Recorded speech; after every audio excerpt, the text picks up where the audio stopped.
This video is about ions and charge. First of all, what's an ion? Well, there are all these elements in the periodic table. They exist as atoms, and if they gain or lose electrons, they pick up an electronic charge, which helps them bond with other things, but they become then charged particles known as ions. Now, what kind of ion they make depends on where they start in the periodic table.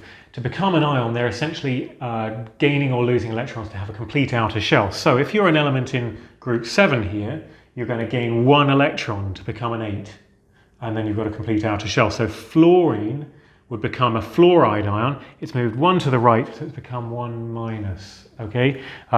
Sulfur, on the other hand, is in group 6. It needs to take 2 steps to the right to become a full-shelled ion, so that's going to become 2 minus. So moving to the right, moving towards 8 is a negative, and then moving to the left, moving towards 0 is a gaining of positive charge as you lose electrons. So here's calcium in group 2. It moves 2 to the left, it becomes Ca2+, whereas sodium in group 1 just becomes Na+. It's only moved 1 step, so it's got a positive charge of 1. A few other things here I've just added over here. These are called radicals. These are not elements, but they're common groupings of atoms that behave like ions. Hydroxide, OH, you'll see very commonly, that's OH minus.